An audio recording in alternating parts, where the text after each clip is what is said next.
All right. Good morning, everybody. I know we're starting a little bit late, but seeing as we have the early lunch break after this, everyone's good for an hour and a half, 2 hours, right? Okay. I'm sure once the taco truck pulls in and we start smelling it, the talk will start getting faster, so don't worry. Today we are talking about crime prevention through environmental design. Man, that is a sexy title for a topic, isn't it? What we're really kind of focusing on and talking about today is social engineering against the potential criminal. I probably should have used that as a title. But CPTED, which is how it's pronounced, is actually a recognized thing in the law enforcement community. So that made the most logical sense. So you can take away from this today that CPTED is a topic. It is a focus. It is something that has been growing recently.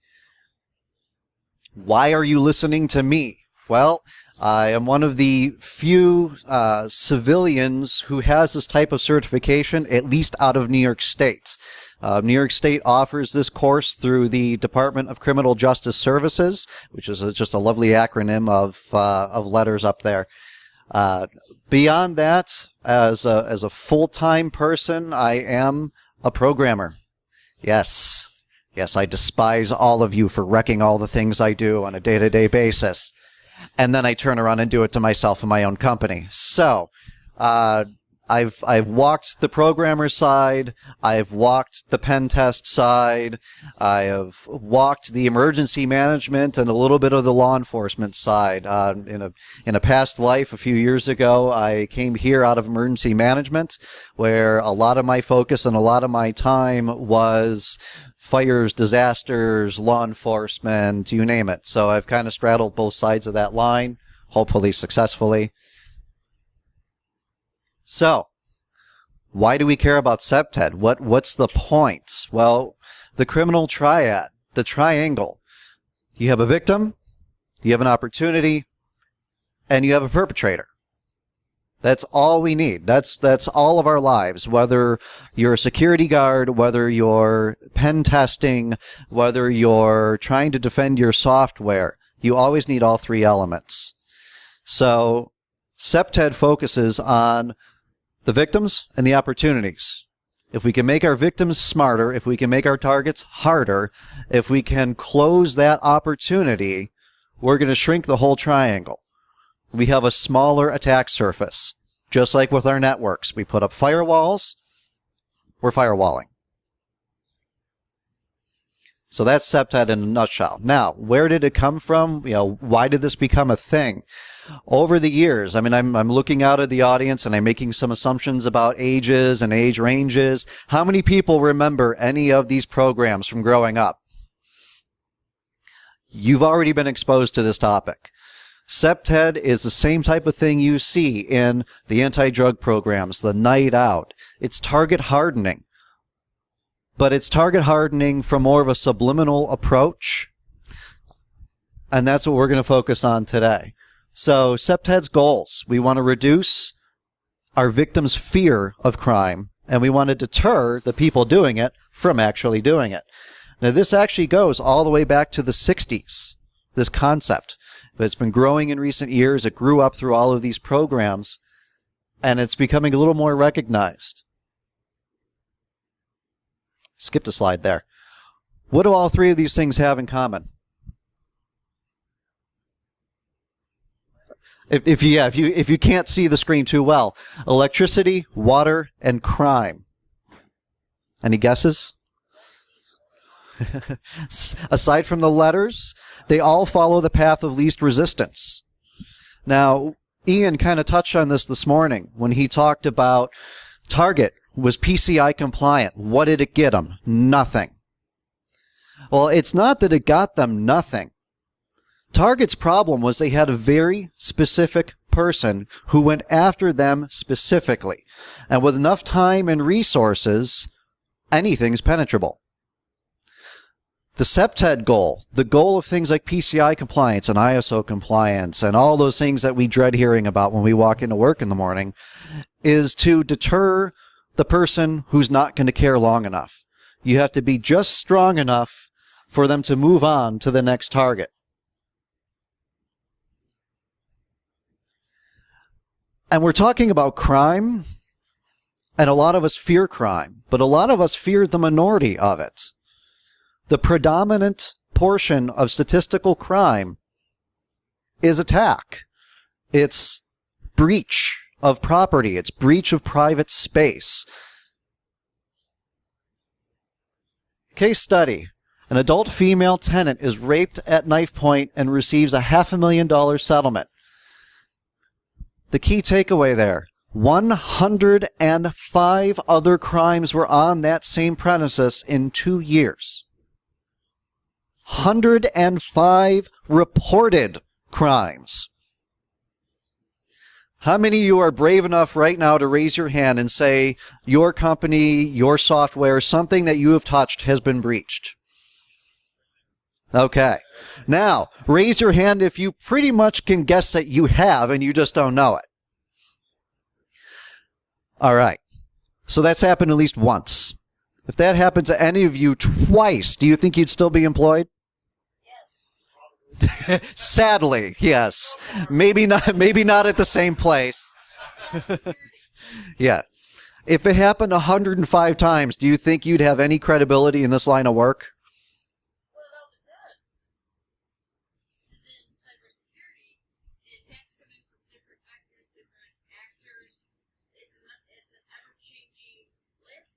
Yes, it is. And it's very hard for us to defend on.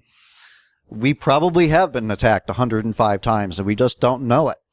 Hopefully we were just secure enough that that person that was coming after us and did that Nmap scan and took a quick look at our network, went, and moved on.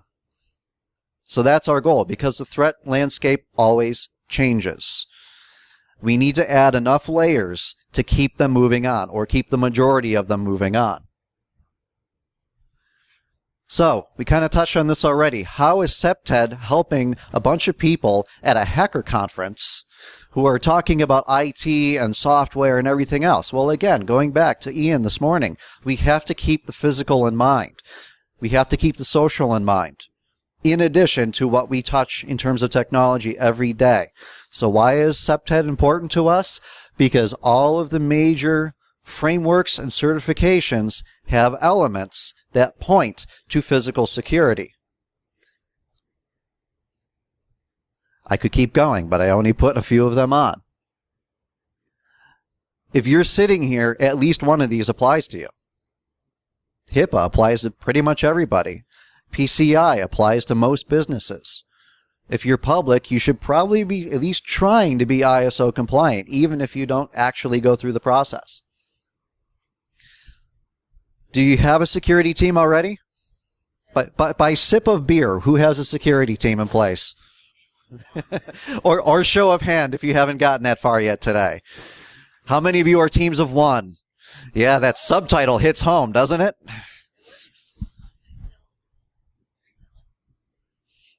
So let's add to the overall effect. Let's add more layers. So let's take that team of one, and we're going to add all kinds of crazy titles that you wouldn't think have anything to do with security.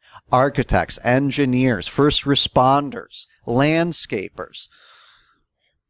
Landscapers. Crime prevention through environmental design. We want our landscapers. Because just like software, security is an afterthought. Your architect designs a building. He's designing for aesthetic and function, not security. Your landscapers, they go out, they take their budget, they make it look pretty. What are they not thinking about? Security. They're thinking about what's going to bloom in what season, how good is this shrub going to look against this backdrop, aesthetic. We need to break that mindset. We need to get all of these people involved, and there's extra benefits for us that we'll touch on later. So, SEPTED is a very large topic. It does encompass a lot of things, as much as I could probably talk hour and a half, 2 hours on it. We're not going to cover all of it today. So I'm going to touch on a few different general areas, and I'm going to try and keep the focus of those areas on the primary goal, which is not terribly large here, so it might be a little harder to read. So planning considerations, we're going to focus on space and boundary. Is there a... Oh, well, there we go.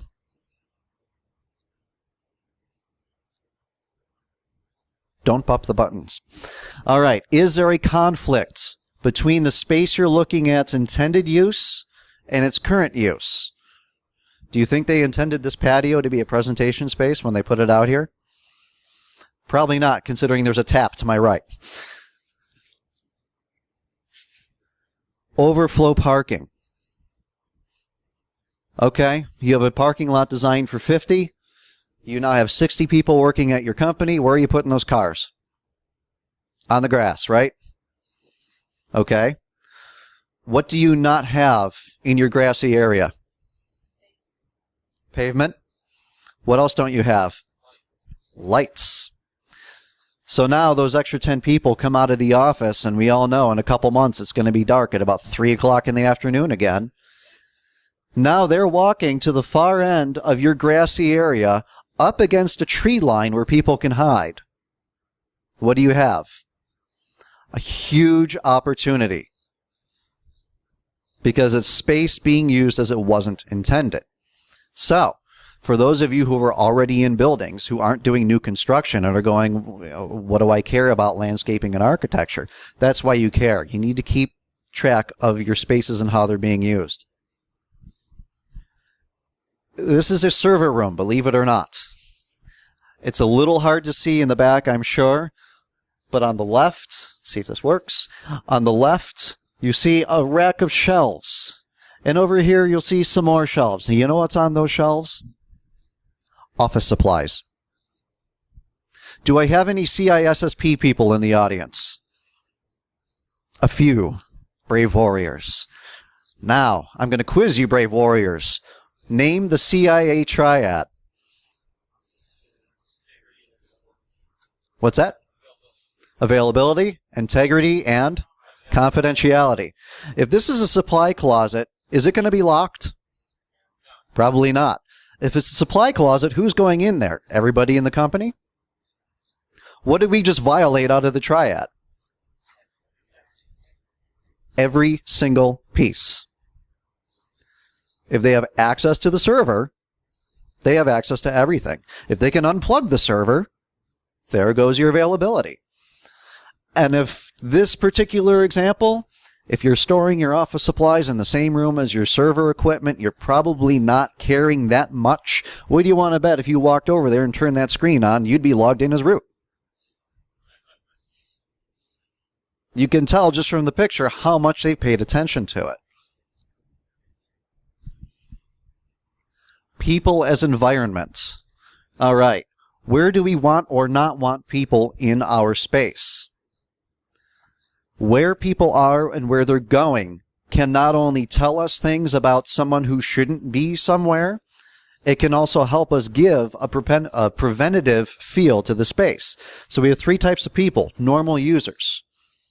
Right now, all of you sitting here as the audience, you are the normal users for this space as it's being defined right now. An observer is somebody who is in the space and has reason to be in the space, but is not the target audience. Our AV people, or people running the show on the side, they have reason to be here. They are observers, but they are not the intended audience. They are in a great spot to sit and watch and look out and be observers to find things that don't look right. The deviant users are going to stand out in your space if you lay your space out right. If somebody came up behind me right now, they're in the wrong space, right? They're not in the audience. They're not the presenter. They're behind the presentation space. What are they up to? So how do we control that? How do we use people? How many people have patios at work? Just a few hands. Okay. How many of those patios actually get used? Half the hands. That's a problem. You can put that patio out there, but you need to encourage use of the space. The more people are in that space, the more they're using it, the more active the building seems, the more of a deterrent that is to a criminal who's going to worry about being noticed, about being seen.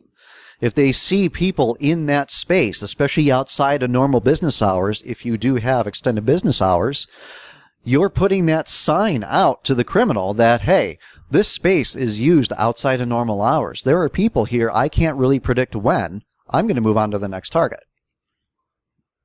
And there goes the computer. There we go. Our favorite things, the rope lines that we deal with at airport security and everything else. And you rope people in and out and down and around, and you wrap the line like a serpentine. The moment somebody skips that or ducks under it or cuts through it, everyone in line gets pissed. They're a deviant user. It's going to stand out to security. Does that mean you need to put these up in your hallways? Not necessarily. But if you have a large lobby, if you're trying to funnel people, control people, you can use things like this to identify who's outside of the norm. Maximum security entrance.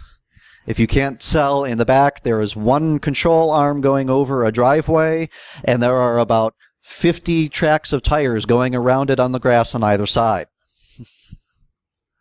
Anybody feel like this aptly represents what you do on a day-to-day basis? If you don't have a culture from your senior management of keeping people adhering to your security protocols, what do they mean? Nothing. If everyone in your company is going around the gate and the deviant user rolls in at 11 o'clock and goes around the gate, who's going to pay attention to it? No one. Promoting territoriality.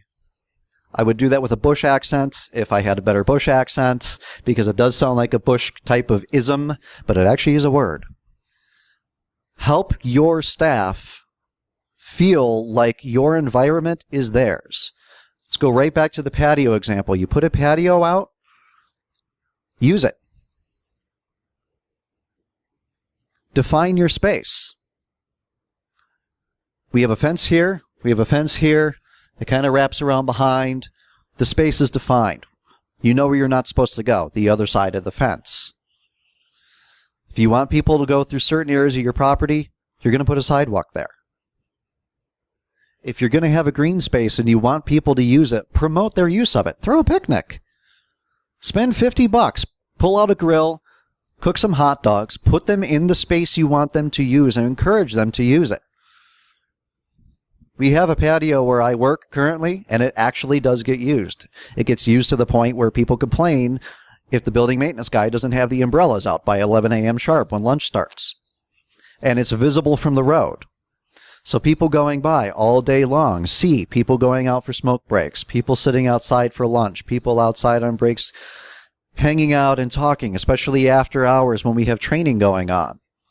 6, 7, 8 o'clock at night, there's guys outside on the lawn playing cornhole after their day of training is done. The building has a very active look to it. And by having people in our company intentionally holding events there, you're encouraging the use. So those of you who have patios who raised your hands and then said, well, nobody really uses it, try and get more use. If the use is encouraged by more than just throwing a table outside and you actually have an event there, you're going to increase that visibility. The knee-jerk items. If I say security, what do you think of? Physical security, what comes to mind? Cameras. Guards. What else? Locked doors. Those are the knee-jerk items. When we think security, that's what we're thinking about. Bad thing about guards, they're labor-intensive. They are expensive. Who here manages a budget that deals with personnel? Nobody. Okay. People are expensive. You got to think, it's not just the immediate salary. It's also benefits and time off and health and medical and everything else. People are expensive. And they wear out a little. The best use for a guard is when you have a short-term event that needs higher security. If you're doing an event and you put a guard at the door just for the event, that's great. When you have the same people doing the same thing every day, complacency kicks in. Here's a security guard sitting in front of a Starbucks, holding a Starbucks coffee, fast asleep. Speaks well of the strength of their coffee, doesn't it? And let's be honest, most people who are doing security work do not have higher advanced degrees. They may be earlier in their careers, they may be late in their careers, and they're doing it as a supplement. You can't always rely on them to be present 24/7 to actually secure your building. The mechanical controls, what we're all used to with locks and everything else, still comes into consideration. It's still part of SEPTED. Lower costs, fixed maintenance, more reliable. A camera is going to see everything. It's going to see everything all the time. Hopefully your recorder didn't bomb out on you. But are you actually going around and looking at that stuff to maintain it? Anybody want to take a guess what their password is? Now, I'm actually not going to guess 1, 2, 3, 4. I'm actually going to say 1, 3, 4, 2, based on the wear of the actual buttons, in addition to all of the paint being gone around the buttons. Obviously, it's 4-digit.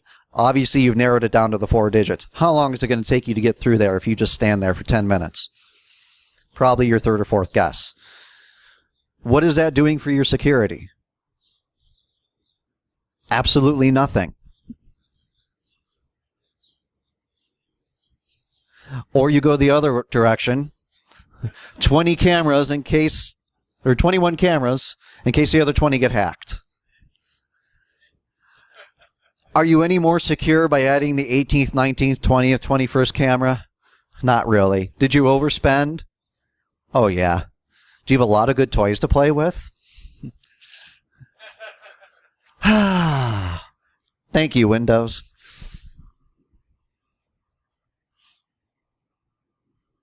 At least I'm already on Windows 10, so it won't just start force installing it halfway through the talk today. Lighting. Lighting is a big one with SEPTED because it makes such a tremendous difference, and it is so overlooked.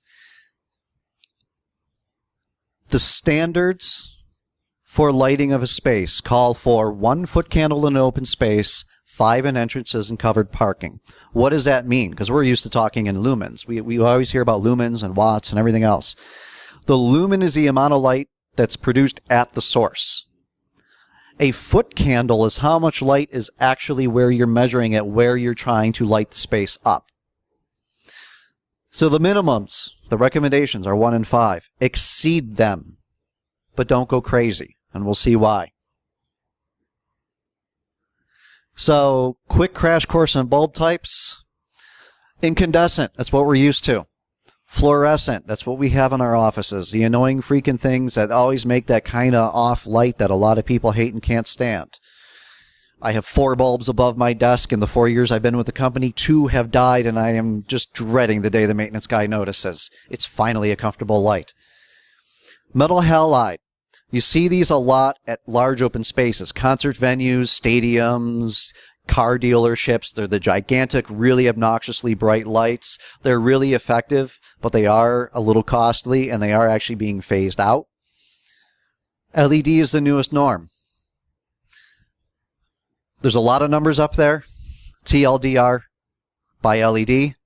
It's going to be the best bang for your buck. If you are in an existing facility and you're already using some of these other lights, especially metal halide, you can take those fixtures down, replace them, put in brand new fixtures, brand new LEDs.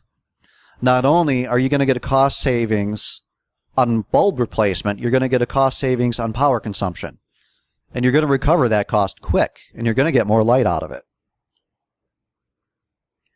More important than the light is where you're putting it. Pathway lights, they're pretty. They're useless. What are you lighting up? Feet. You can see there's nothing on the sidewalk obstructing your path. So when you're guiding yourself down the path, yeah, that's great. You can see there's nothing there. In terms of security, they're doing absolutely nothing. A lot of places rely on streetlights the same way. Well, guess what? Streetlights placement and design and layout came from the 20s.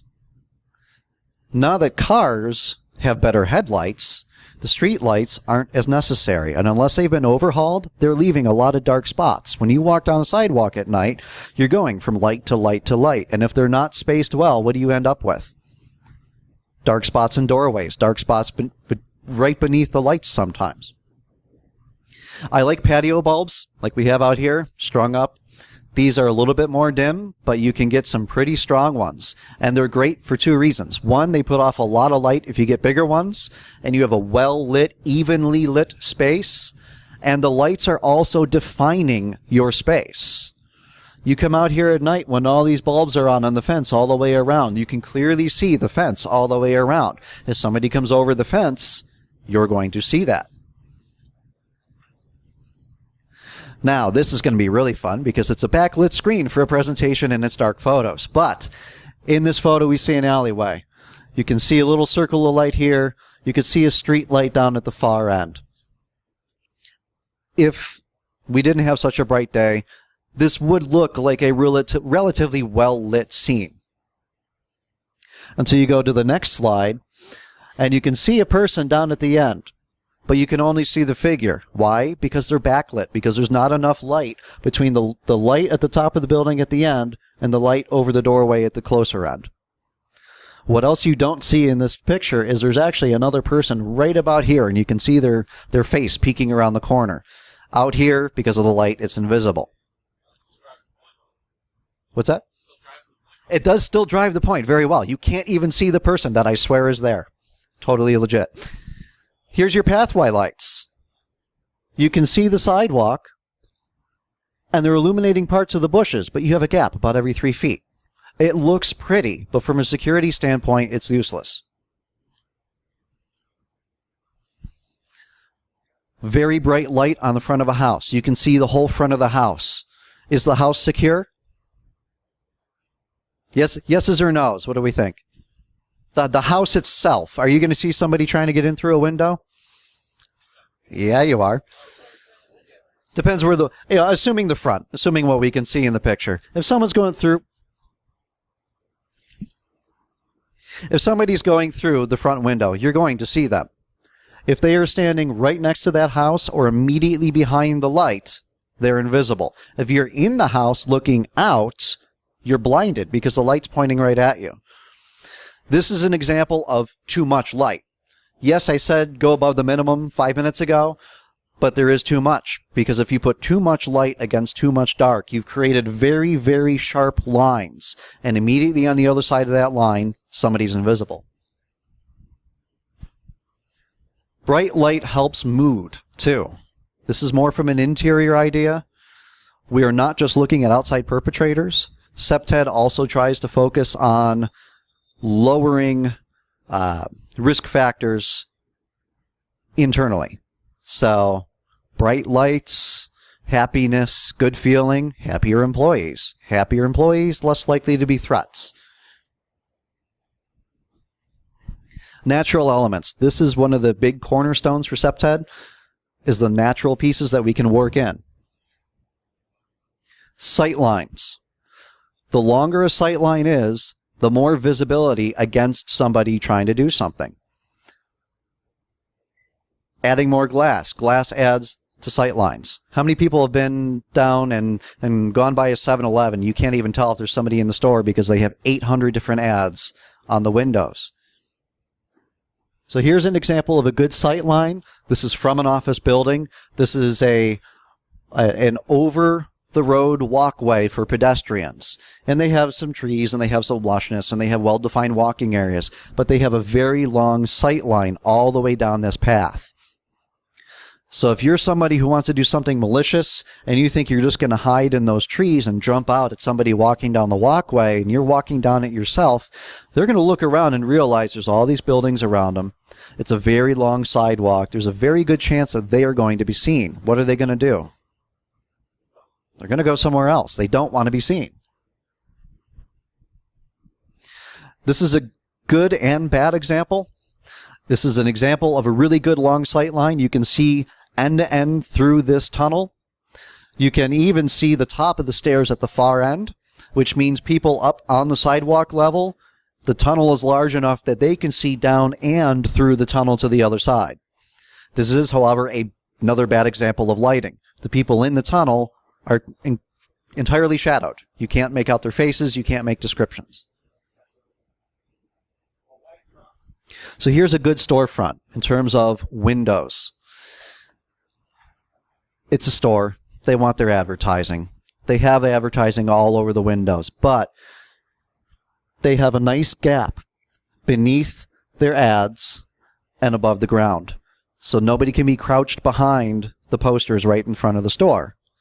The ads they do have advertising their sale are semi-transparent. Now, they probably did that so you can look through and see the product, but it also helps because you could see into the store. The entire storefront is glass. The store is well lit. You could stand in front of the store and you can see clear through to the end.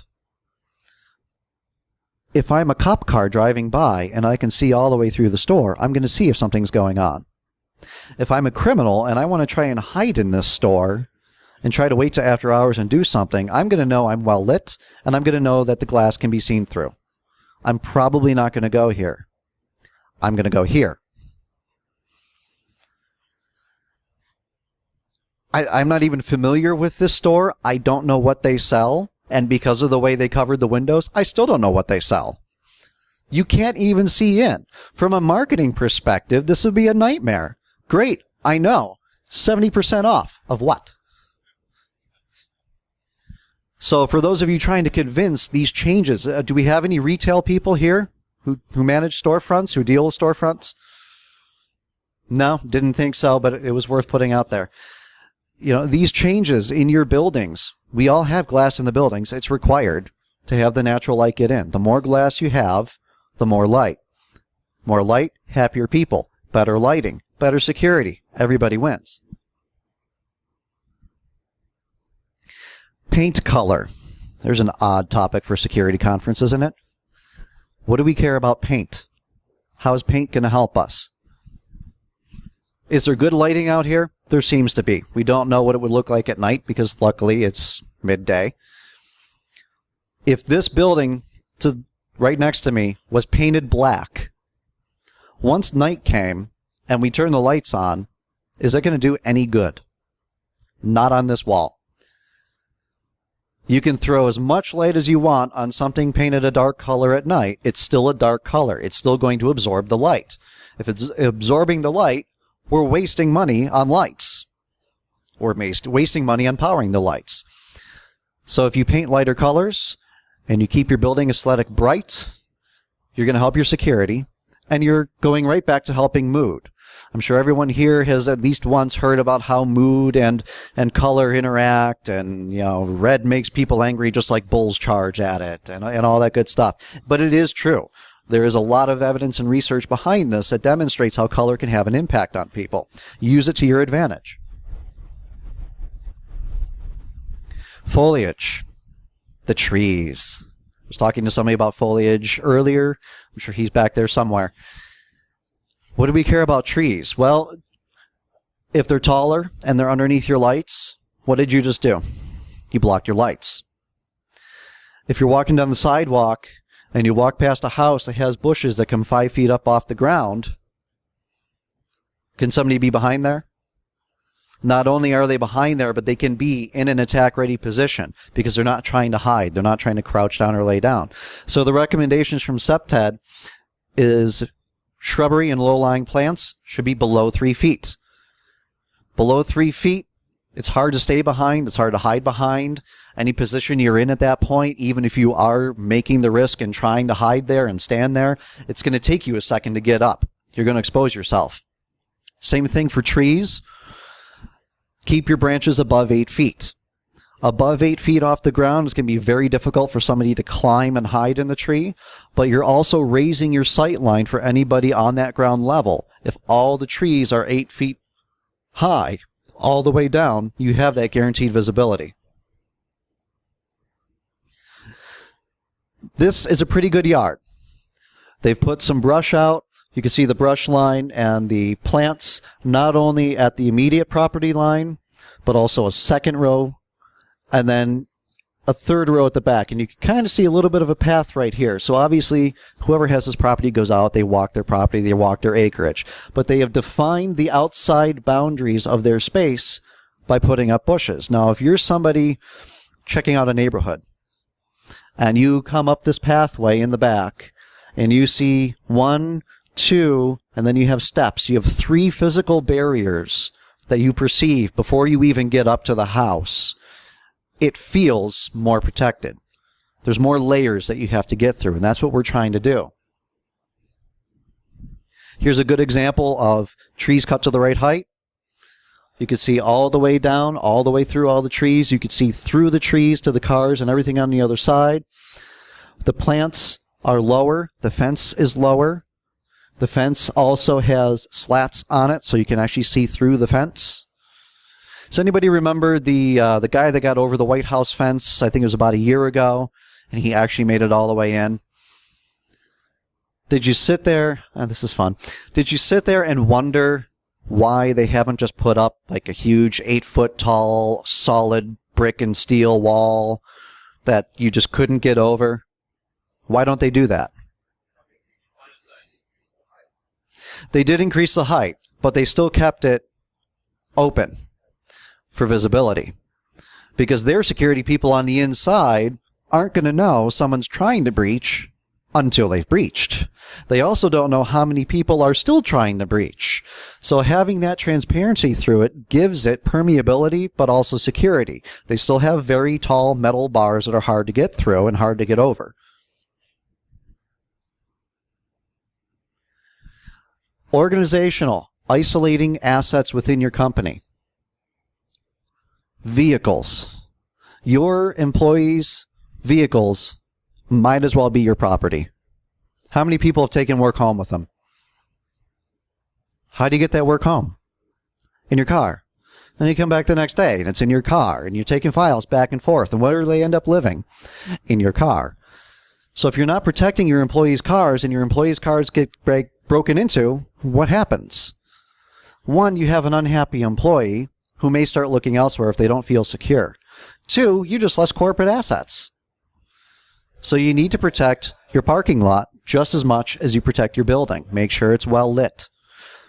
You can use your parking lot as part of your boundary to identify your property and where your property lines are. Encourage other modes of transportation. If you're near a city or you're in a city or near a place with good commuting abilities, put up a bike rack. If an employee is riding in on a bike and they're bringing work with them, where's the work? In a backpack. Where's the backpack go when they get to work? Into the building. It's more secure. Let alone, that's much cheaper than a car. Now, the irony of the photo, if you can tell, is the bike is not locked to the bike rack. But we'll ignore that. Restricting access. This has to happen inside the building just as much as it happens outside. We know that. Managers have offices with doors that lock for a reason. If you're in a large organization, you're dividing your departments by floor, so only people who need to be in that department are on that floor. You've self-isolated. Sometimes we have complacency issues. Top sign, notice, restricted area, authorized personnel only. Who's authorized? Do we know who's authorized in our company to go through that door? What about restricted area, monitored by video camera? What does the bottom sign do that the top sign doesn't? Keeps track of who's where, and it also tells them that they're being watched. So now if they're standing there going, well, I work for the company, I'm probably authorized, but they're going to see me do it. Which sign do you think has more effect? The bottom one. There's a reason for them to not do it. They're not just guessing whether or not they're authorized. So we'll try this again. Warning, high voltage inside. Keep out. Will shock, burn, or cause death. I've actually seen a version of that sign that also includes a penalty of $200. Well, if you're dead, what do you care about the fine? Yes, caution, alligators. There you go. Caution, static sensitive devices do not enter without grounding devices. Now, we in the IT world pretty much know what that means. If you're Joe Schmo in the company and you walk up to a door that says this, which one of these do you think has more effect? How many people say the top one? How many people say the bottom one? I would actually say the bottom one. The main power station for the company I'm currently working at is a pass-through room with 2 doors. Now, first of all, it has to have the 2 doors anyway, but it happens to be right in the middle of the building. So when we have a week where we have training, the training classroom, what everybody would normally cut through so they're not going all the way around the hallway, is occupied. So what do? They walk right past that sign because they know the chance of getting shocked, executed, killed is low. The panels are closed. It's just a high power room. Everything is tightened up. They cut right through. But if they see a sign that says if they walk in there, they could accidentally cause damage to something very important for the company, there's repercussions for them, isn't there? Now they're worried about accidentally doing something that's going to get them in trouble. Less likely to walk through the room now. I put that sign up on the other end because the next room after the power room is where all my AV equipment is. I don't like fingers on my AV equipment. Do we have any military people here? Current, past, pretend? All right. Standoff distance is something that you hear a lot from that type of aspect. This is something I dealt with a lot in emergency management. The idea of forcing the threat further away from the building. We talked about this from the natural landscaping aspect of we're going to put some bushes up, but we're not going to put them up too high. We're going to create that visual line that deters people from coming through. Well, standoff distance is going to keep larger threats from getting through. Now here we're looking at an example of a vehicle with explosives in it. The further that vehicle is away from the building, the less damage to the building, right? Pretty obvious. How do we do this in Septet? How do we do it to make it more subtle? Anybody been to the Browns Stadium? Okay, even if you haven't been there, maybe you've seen the outside of it on TV when everyone's coming in and trying to get through the gates. They have gigantic, round, concrete circles that are filled up with dirt, and they planted them. So it looks really nice and pretty. But if you look at it from further back or from higher up, you realize they're staggered all the way around the outside where everybody comes in. It's not a problem for the crowd. The crowd can pass right through them and around them. But a vehicle can't get through there. It's subtle, but it's intentional. They created a standoff distance that doesn't look like security or feel like security. But the bad person, the deviant on the outside, sitting in their car, is going to go, shit. Another case study. Another female tenant got attacked in her apartment. The reason she got attacked in her apartment was the building management office wasn't secured. And the attacker went through the files and picked out somebody who looked good. $17 million judgment because somebody didn't lock a door. How many of you do security now for your companies in any aspect? Most of us, obviously. That's why we're here. But how many of you walk your building and look at the physical aspects of the building on a regular basis? Far fewer hands. Let's be honest. How many people expect and rely and assume that maintenance is doing that? Guess what? They're not. They're going through the building and they're looking for things that are broken. What bulbs need to be replaced? Who spilled coffee this week? Love presenting outside. They're not looking at it. That's why you put those people on your team. That's why you're bringing in architects and engineers and facilities maintenance and landscapers. Get it on everybody's minds. All right, people. We're back to people. Security through community. We've touched on this a little bit, but now let's look at people not part of the company. You drive through the neighborhood every day on your way into the office and you get blind to certain things. So you need to do assessments on the regular basis, 2-3 times a year. Let some time pass. Do it again to make the changes noticeable. How many people are selling? Are people moving out of the neighborhood? Are the houses and businesses around you falling into disrepair? On a day-to-day basis, you get one piece of graffiti here, you get a broken window there a few days later, and the guy next to you moved out a few months ago. Because we're exposed to it every day, we don't notice the cumulative difference. So do your assessments over time and compare them. Are things getting worse? the neighborhood is going to indicate how much crime is tolerated. First case study, 105 reported incidents at a property. Obviously, they didn't do anything. If they did, they didn't do enough, and they didn't take it seriously. What did that put out to the criminal community? Soft target. We don't want to be the soft target. Build your community. Go back to that party.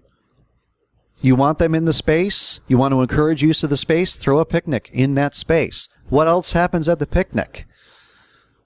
People from different departments start bumping into each other. They're talking more. They're getting to know each other more. Now, what happens when the deviant gets through your lobby and gets into the building? Someone's going to recognize that he doesn't belong there. You don't end up with people like Chris setting up an office on an executive floor for multiple days through multiple locked, secured doors. Background checks. Who are you hiring?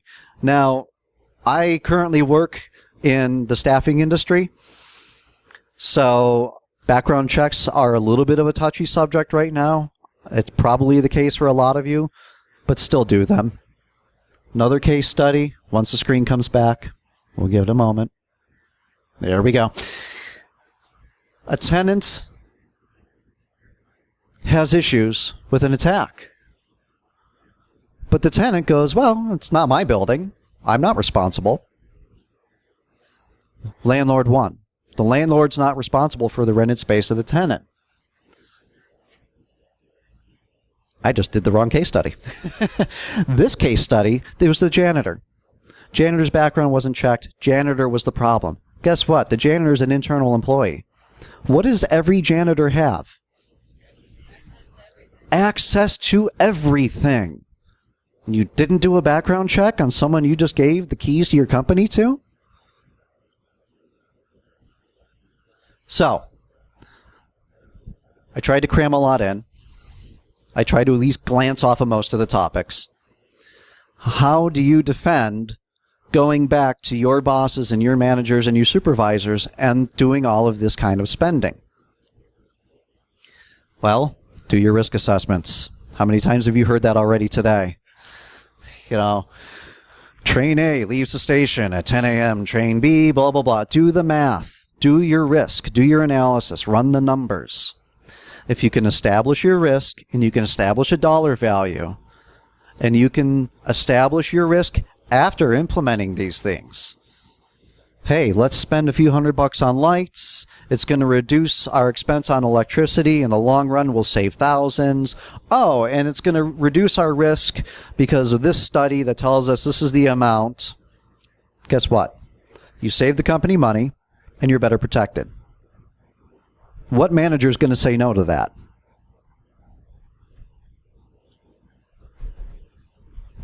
Liability. Known or should have known about a problem. Period. Not doing a risk assessment doesn't protect you. You should have known that you should have done a risk assessment. You should have actually then done the risk assessment, and then you should have actually assessed and actually addressed as much of the risk as you can. Because of all these breaches, more and more companies are having issues when they get breached, and after the fact, insurance comes in and takes a look at the company and goes, well, who's your CISO? Well, we don't have one. Well, who deals with information security? Well, nobody. Well, then we're not going to cover this. You didn't do your due diligence. You didn't reduce your liability. You didn't address it. If you're in an area that has issues, and you know there are issues, or you're a company that you know has threats, and you're not dealing with it, you're not doing anyone any good. Now we're on the right case study that I was trying to do from memory before. The landlord of a rented space has no obligation to provide the security. If they do, great. That doesn't take the liability off of you. You still have to do your due diligence. You still have to address your liability. Look at the crime statistics. Yay, Cleveland. We do well here. Go Cavs. It's a nice positive thing for us to be on a top list for. Sadly, Cleveland still struggles in a lot of areas, and we are on a lot of top 10 lists for a lot of not good things. One of them is violent crime. So all of us that are actually native to the area that you're going back and you're trying to sell these ideas, just pull up the statistics. Now here's the big thing. Again, right back to get your architects, get your engineers, get your facility managers, get your landscapers. Why else do we want them in the room? Because we're going to cheat. How many people have a hard time defending their information security budget? How do you defend a budget for something you can't prove? Oh, that $25,000 piece of equipment that I bought last year? Yeah, I can definitely say it just saved us $100,000. Prove it. You can't. That's the point. Something not happening isn't proof that it wouldn't have happened. So it's very hard for us to defend these numbers when we're trying to get equipment and we're trying to get something done. But guess what? You change the lights, you work on the paint, you plant some bushes. They're subtle. They're not guarantees, but they add layers to everything else. So now, well, guess what? The landscaper already has a budget for planting bushes. We're going to change what they are. We're going to change where they are a little bit. We're going to control the height a little better. We're going to add security aspects to budget that's already being spent. You just got better security and it didn't come out of your budget. Facilities maintenance. Let them deal with the lighting. They already have the budget for it. It's already there. You're not asking for more money, but you're making things more secure. They're subtle, but they help. We need the physical piece. We need it for every single one of these frameworks and certifications and all the feel goods of we passed PCI, we passed ISO, we're doing great. All of these things add up and become part of that.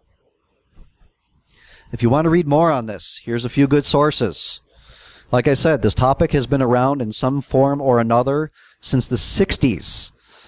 And it's still very much invisible to most people. It's just something that you don't think of. There are a lot of very subtle things. Get creative. Like I said, I tried to cram as much as I could into a shorter presentation time. There are actually doctorates available on this topic now. People are studying this to that type of professional level. So it's out there. If you want to keep in touch, here's how. If you are brave enough to test or to trust a QR code at a security conference, I promise it's just a V card. Nothing subtle, nothing malicious. Enjoy your beer. Enjoy your tacos. Thank you for listening.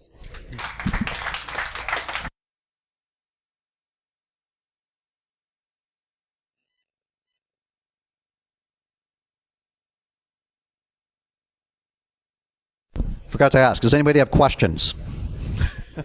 If you have questions, just come on up.